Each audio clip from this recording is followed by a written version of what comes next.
Assalamualaikum warahmatullahi wabarakatuh. Apa kabar anak-anakku semua?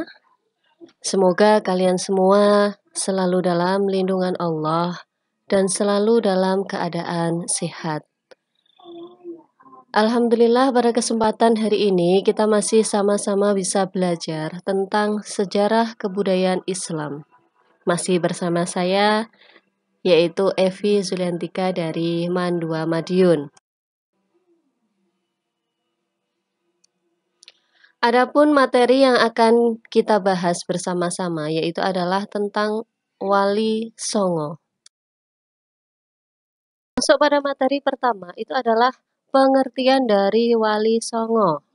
Ada beberapa pendapat mengenai arti Wali Songo. Di antaranya adalah perkataan wali itu berasal dari bahasa Arab wala atau walia yang berarti koroba yaitu dekat. Dalam Al-Quran, istilah ini dipakai dengan pengertian kerabat, teman, atau pelindung. Selanjutnya, kata songo adalah nama hitungan Jawa yang berarti 9. Adapun pendapat lain, menurut Profesor Muhammad Adnan, berpendapat bahwa kata songo merupakan perubahan dari pengucapan kata sana. Kata itu diambil dari bahasa Arab sana atau mulia yang berarti terpuji. Sehingga pengucapan yang benar adalah wali sana yang berarti wali-wali yang terpuji.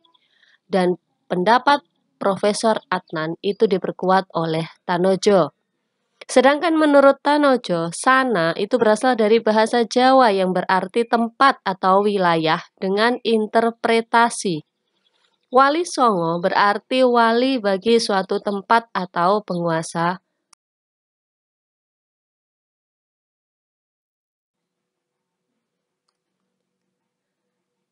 Lanjut, berikutnya adalah Islam masuk di tanah Jawa.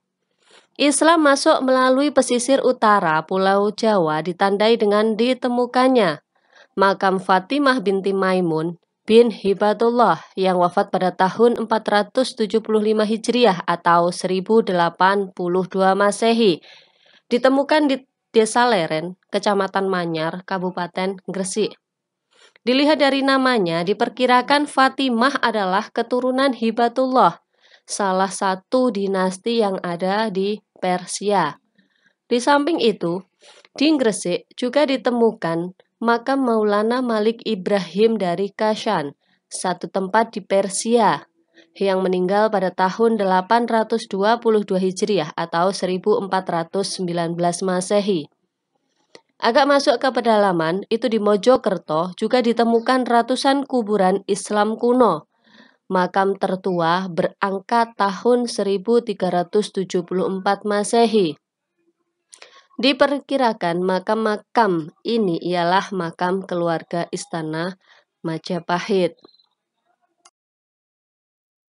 Islam masuk di tanah Jawa. Sebelum Islam masuk ke tanah Jawa, mayoritas masyarakat Jawa menganut kepercayaan animisme dan dinamisme. Selain menganut kepercayaan tersebut, masyarakat Jawa juga dipengaruhi oleh unsur-unsur budaya Hindu dan Buddha yang berasal dari India.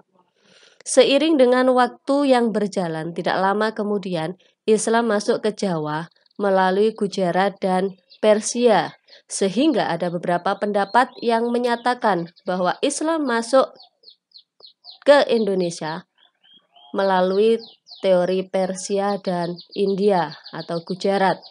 Dan ada yang berpendapat bahwa Islam langsung dibawa oleh orang Arab. Kedatangan Islam di Jawa dibuktikan dengan ditemukannya batu nisan kubur bernama Fatimah binti Maimun serta makam Maulana Malik Ibrahim. Saluran-saluran Islamisasi yang berkembang itu melalui 6 jalur, yaitu 1 jalur perdagangan, jalur perkawinan, jalur tasawuf, jalur pendidikan, jalur kesenian, dan yang terakhir adalah politik. Setelah para wali menyebarkan ajaran Islam di Pulau Jawa, Kepercayaan animisme dan dinamisme serta budaya Hindu-Buddha sedikit demi sedikit berubah atau termasuki oleh nilai-nilai Islam. Hal ini membuat masyarakat kagum atas nilai-nilai Islam yang begitu besar manfaatnya dalam kehidupan sehari-hari, sehingga membuat mereka langsung bisa menerima ajaran Islam tersebut. Dari sini, derajat orang-orang miskin mulai terangkat yang pada awalnya tertindas oleh para penguasa kerajaan. Islam sangat berkembang luas sampai ke pelosok desa setelah para wali berhasil mendidik murid-muridnya. Salah satu generasi yang meneruskan perjuangan Wali Songo sampai Islam tersebar ke pelosok desa itu adalah Joko Tingkir. Islam di Jawa yang paling menonjol setelah perjuangan Wali Songo adalah perpaduan adat Jawa dengan nilai-nilai Islam. Salah satu di antaranya adalah tradisi. Peran Wali Songo. Era Wali Songo adalah era berakhirnya dominasi Hindu-Buddha dalam budaya Nusantara untuk digantikan dengan kebudayaan Islam. Adapun peran Wali Songo sebagai berikut. 1. Di bidang agama, peran Wali Songo sebagai penyebar agama Islam, baik dengan mendirikan pondok pesantren, berdakwah maupun dengan media seni. 2. Di bidang seni dan budaya, peran Wali Songo adalah sebagai pengembang kebudayaan dan kesenian setempat yang disesuaikan dengan agama atau budaya Islam. 3. Di bidang politik, peran Wali Songo sebagai pendukung kerajaan-kerajaan Islam maupun sebagai raja. Berikut adalah gambar dari Wali Songo. Yang pertama adalah Maulana Malik Ibrahim, Sunan Ampel, Sunan Bonang, Sunan Giri, Sunan Derajat, Sunan Kalijaga, Sunan Kudus, Sunan Muria, dan yang terakhir adalah Sunan Gunung Jati. Berikut ini adalah silsilah Wali Songo yang diawali dari Nabi Muhammad. Sedangkan Wali Songo yang pertama itu adalah Sunan Maulana Malik Ibrahim. Dari ke-9 wali tersebut, setelah ini akan kita bahas satu persatu sejarah mengenai Wali Songo tersebut. Yang pertama adalah Maulana Malik Ibrahim atau Sunan Gresik. Maulana Malik Ibrahim adalah keturunan ke-11 dari Husain bin Ali. Ia disebut juga Sunan Gresik, Syekh Maghribi atau terkadang Maulana Makdum Ibrahim As-Samarqandi. Ia diperkirakan lahir di Samarkand di Asia Tengah pada paruh awal abad ke-14. Babat Tanah Jawi versi Meinsma menyebutnya Asmorokondi, mengikuti pengucapan lidah orang Jawa terhadap As-Samarqandi dalam cerita rakyat ada yang memanggilnya kakek bantal.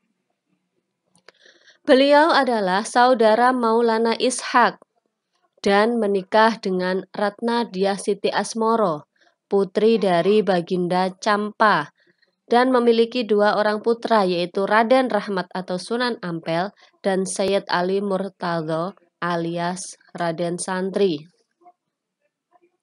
Maulana Malik Ibrahim umumnya dianggap sebagai wali pertama yang mendakwahkan Islam di tanah Jawa, sehingga beliau dianggap sebagai ayah dari para wali Songo.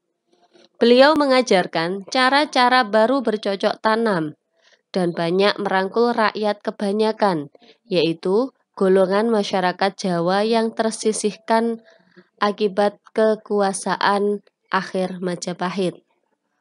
Maulana Malik Ibrahim berusaha menarik hati masyarakat yang tengah dilanda krisis ekonomi dan perang saudara. Beliau juga seorang pedagang yang menyediakan kebutuhan pokok dengan harga murah. Selain itu, beliau juga seorang tabib yang mengobati segala penyakit secara Yang kedua adalah Raden Rahmat atau Sunan Ampel. Nama asli Sunan Ampel itu adalah Raden Rahmat. Kata Ampel itu dinisbatkan pada tempat tinggal beliau, sebuah tempat yang berada di dekat Surabaya. Raden Rahmat diperkirakan lahir pada awal abad ke-15 di Champa, yang sekarang adalah Kamboja. Beliau adalah putra dari Maulana Malik Ibrahim dari istrinya yang bernama Dewi Chandrawulan. Raden Rahmat datang ke Jawa sebelum tahun 1446 Masehi bersama sang adik yaitu Sayyid Ali Murtadho. Di Ampil Denta Surabaya, Raden Rahmat mendirikan pesantren yang merupakan pesantren tertua yang ada di Jawa. Beliau merupakan perancang pembangunan Masjid Demak dan wafat pada tahun 1467 Masehi. Makamnya terletak di Masjid Ampel, Surabaya. Sunan Ampel menganut mazhab Syafi'i. Kepada santrinya, beliau memberikan pengajaran sederhana tentang penanaman akidah dan ibadah. Beliau juga yang mengenalkan istilah moh limo, moh main, moh ngombe, moh maling, moh madat, dan moh madon. Yang maknanya adalah tidak mau berjudi, tidak mau minum minuman keras, tidak mau mencuri, tidak mau narkotika, dan tidak mau berzina. Yang ketiga adalah Sunan Giri. Nama muda Sunan Giri adalah Raden Paku. Sunan Giri adalah putra Maulana Ishak dengan Dewi Sekardadu. Waktu kecil, Sunan Giri diasuh dan menjadi anak angkat saudagar kaya, yaitu yang bernama Nyai Gede Pinasih yang berasal dari Gresik.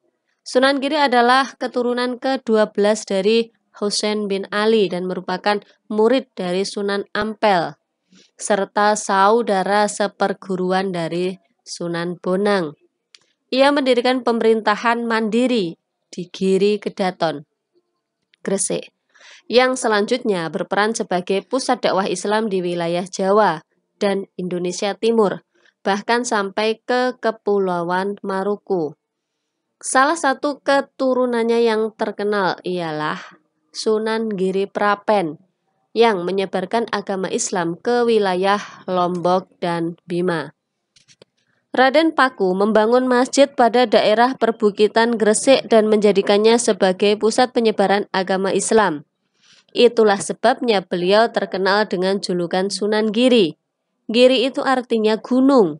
Sunan Giri menyiarkan Islam di Jawa dan di luar Jawa, yaitu Madura, Bawean, Nusa Tenggara, dan Maluku. Menyiarkan agama dengan metode bermain. Beliau juga pencipta tembang dolanan anak-anak, jemuran, cublak-cublak suweng, lir-ilir, jitungan, dan delian. Demikian pula gending asmarandana atau pucung yang bernuansa Jawa, tetapi ajaran Islam. Yang keempat adalah Sunan Bonang. Sunan Bonang atau yang lebih dikenal Raden Makdum Ibrahim adalah putra dari Sunan Ampel dengan Dewi Chandrawati atau Nyai Ageng Manila. Beliau diperkirakan lahir tidak lebih dari 1465 Masehi. Bonang adalah nama sederetan gong kecil yang diletakkan horizontal. Sunan Bonang menyiarkan Islam di daerah Tuban, Pati, Madura, dan Pulau Bawean.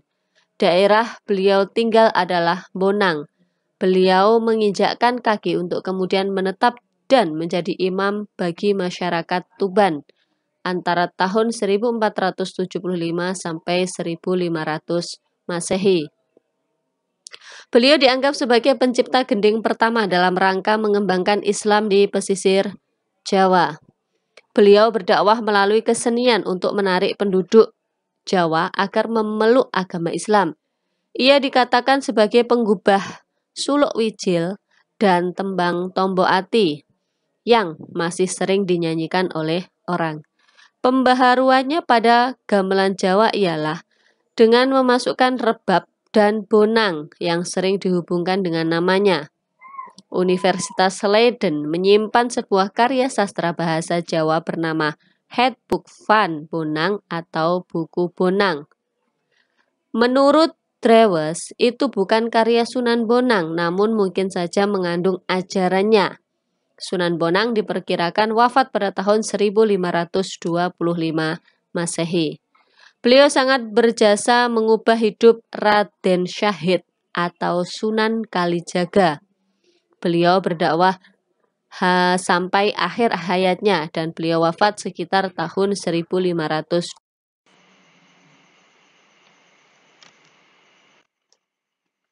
Sunan Kalijaga.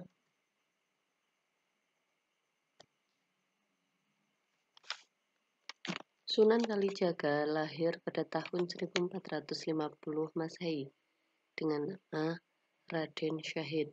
Dia putra Adipati Tuban, Tumenggung Wilatikta atau Raden Sahur. Nama lain Sunan Kalijaga adalah Lokajaya, Syekh Malaya, Pangeran Tuban, dan Raden Abdurrahman. Berdasarkan satu versi masyarakat Cirebon, nama Kalijaga berasal dari desa Kalijaga di Cirebon. Pada saat Sunan Kalijogo berdiam di sana, dia sering berendam di sungai atau jaga kali. Dalam satu riwayat, Sunan Kalijogo disebutkan menikah dengan Dewi Saroh binti Maulana Ishak dan mempunyai 3 putra, yaitu Raden Umar Said atau Sunan Muria, Dewi Ruqayyah, dan Dewi Sofia. Dalam dakwah, ia punya pola yang sama dengan mentor sekaligus sahabat dekatnya Sunan Bonang. Paham keagamaannya cenderung sufistik berbasis salaf, bukan sufi panteistik atau pemujaan semata. Ia juga memilih kesenian dan kebudayaan sebagai sarana untuk berdakwah. Ia sangat toleran pada budaya lokal. Ia berpendapat bahwa masyarakat akan menjauh jika diserang pendiriannya. Maka mereka harus dekati secara bertahap, mengikuti sambil mempengaruhi. Sunan Kalijogo berkeyakinan jika Islam sudah difahami dengan sendirinya kebiasaan lama akan hilang. Tidak mengherankan ajaran Sunan Kalijogo terkesan sinkretis dalam mengenalkan ajaran Islam. Ia menggunakan seni ukir wayang, gamelan, serta seni suara suluk sebagai sarana dakwah. Beberapa lagu suluk ciptaannya yang populer adalah Ilir-ilir dan Gundul-gundul Pacul. Dia yang menggagas baju takwa, perayaan sekatenan, grebek maulud, serta lakon carangan layang Kalimasoto dan Petruk dadi ratu. Lanskap pusat kota berupa keraton, alun-alun dengan 2 beriringan serta masjid diyakini pula dikonsep oleh Sunan Kalijogo. Metode dakwah tersebut sangat efektif. Sebagian besar adipati masuk Islam melalui Sunan Kalijogo, diantaranya Adipati Pandanaran, Kertosuro, Kebumen, Banyumas, serta Pajang.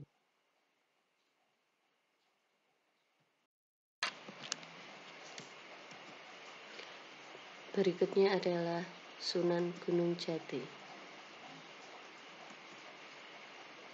Namanya adalah Syarif Hidayatullah, lahir pada tahun 1450 Masehi.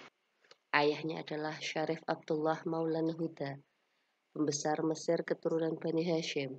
Bunda beliau bernama Nyai Rara Santang, putri dari Prabu Siliwangi.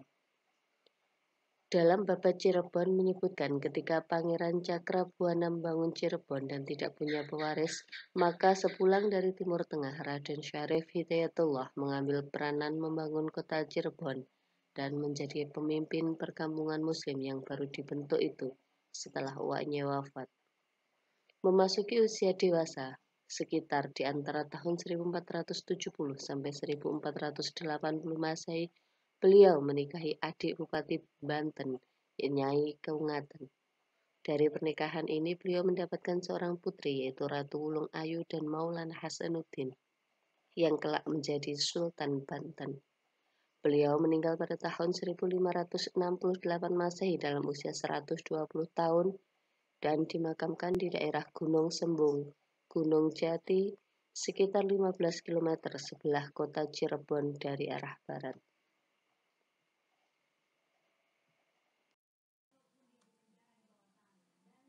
Berikutnya adalah Sunan Derajat. Sunan Derajat atau Raden Kosim itu adalah putra dari Sunan Ampel, dan dengan demikian beliau masih bersaudara dengan Sunan Bonang, hanya beda ibu. Oleh ayahnya, Raden Kosim diberi tugas untuk berdakwah di daerah sebelah barat Gresik, yaitu di daerah antara Gresik dan Tuban. Ia menekankan kedermawanan, kerja keras, dan peningkatan kemakmuran masyarakat sebagai pengamalan dari ajaran Islam.